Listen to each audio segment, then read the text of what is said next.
മുൻ ദിവസങ്ങളിൽ നിന്ന് വ്യത്യസ്തമായി കാസർഗോഡ് ജില്ലയിൽ ഇപ്പോൾ യെല്ലോ അലേർട്ടാണ് നിലനിൽക്കുന്നത്. പക്ഷേ ഇന്നലെ അർദ്ധരാത്രിയും അതുപോലെ തന്നെ ഇന്ന് പുലർച്ചെയുമായി പെയ്ത കനത്ത മഴ കാസർഗോഡിൻ്റെ ജനജീവിതത്തെ തന്നെ സാരമായി ബാധിച്ചു എന്ന് തന്നെ നമുക്ക് പറയേണ്ടി വരും. ജില്ലയിലെ പ്രധാനപ്പെട്ട നദികളൊക്കെ തന്നെ കരകവിഞ്ഞൊഴുകുന്ന ഒരു അവസ്ഥയുണ്ട്. കാര്യങ്കോട് പുഴയാവട്ടെ, ഇത്തരത്തിൽ മധുവാഹിനി പുഴയാവട്ടെ, ചന്ദ്രഗിരി പുഴയാവട്ടെ, ഇതൊക്കെ തന്നെ കരകവിഞ്ഞ് താഴ്ന്ന പ്രദേശങ്ങളിൽ താമസിക്കുന്ന ആളുകളുടെ ജീവിതം തന്നെ വലിയ ദുരിതത്തിലേക്കാക്കിയിട്ടുണ്ട്.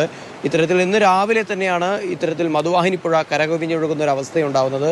ഇന്ന് പുലർച്ചയോടുകൂടിയാണ് ഇത്തരത്തിൽ ഏറെ പ്രസിദ്ധമായ മധൂർ ക്ഷേത്രത്തിൽ അകത്ത് വരെ ഇത്രയും അരയ്ക്കൊപ്പം വെള്ളം ഉണ്ടാകുന്ന ഒരു അവസ്ഥയുണ്ടായിരുന്നു. ആളുകളും അവിടുത്തെ പൂജയും കാര്യങ്ങളും ഒക്കെ തന്നെ ഒരു പരിധിവരെയൊക്കെ തടസ്സപ്പെട്ടു പോകുന്നൊരവസ്ഥയുണ്ടായിരുന്നു. ചെർക്കളയ്ക്കും ബേവിഞ്ചയ്ക്കും ഇടയിലായിട്ട് ദേശീയപാതയുടെ പണി പൂർത്തീകരിച്ചു കൊണ്ടിരിക്കുന്ന സ്ഥലത്ത് സുരക്ഷാ ഭിത്തി തകർന്നു വീണ് ഇത്തരത്തിൽ ഒരു വലിയൊരു അപകടം ഉണ്ടായിട്ടുണ്ട്. മണ്ണിടിച്ചിലുണ്ടായിട്ടുണ്ട്.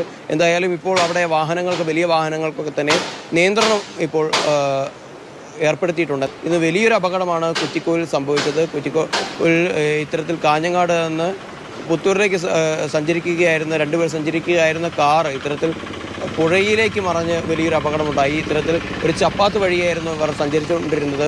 600 മീറ്ററോളം ഇത്തരത്തിൽ ഇവർ പുഴയിലൂടെ ഒഴുക്കിനൊപ്പം കാറ് സഞ്ചരിച്ചു എന്ന് പറയുമ്പോഴാണ് ആ അപകടത്തിൻ്റെ അത്രയും ഒരു ഗുരുതരാവസ്ഥ, അവർക്ക് നേരിടേണ്ടി വന്ന പ്രതിസന്ധിയുടെ വ്യാപ്തി നമ്മൾക്ക് മനസ്സിലാവുക. എന്തായാലും എന്തോ ഒരു ഭാഗ്യത്തിനെ കണിക അവശേഷിച്ചതിനാൽ തന്നെ അവർക്കിപ്പോൾ വലിയ അപകടങ്ങളൊന്നും കൂടാതെ തന്നെ അവർക്ക് രക്ഷപ്പെടാൻ സാധിച്ചിട്ടുണ്ട്. കടൽ ഏത് സമയം പ്രക്ഷുബ്ധമാവാനുള്ളൊരു സാധ്യതയുണ്ട്. മുൻ ദിവസങ്ങളിൽ ഉപ്പളയിലും അതുപോലെ തന്നെ കുമ്പളയിലും ഒക്കെ തന്നെ കടൽ ചെറിയ തോതിലെങ്കിലും കടലേറ്റം ഉണ്ടാകുന്നൊരവസ്ഥയുണ്ടായിരുന്നു. അപ്പോൾ കടലിൽ പോകുന്ന മത്സ്യത്തൊഴിലാളികളും ഒന്ന് ശ്രദ്ധ കേന്ദ്രീകരിക്കണം. കാസർഗോഡിൻ്റെ പ്രധാനപ്പെട്ട ടൂറിസം കേന്ദ്രങ്ങളിലൊക്കെ ഇപ്പോൾ സീസണാണ്. അതുകൊണ്ട് തന്നെ ഒട്ടേറെ സഞ്ചാരികൾ അങ്ങോട്ടേക്ക് എത്തുന്നുണ്ട്.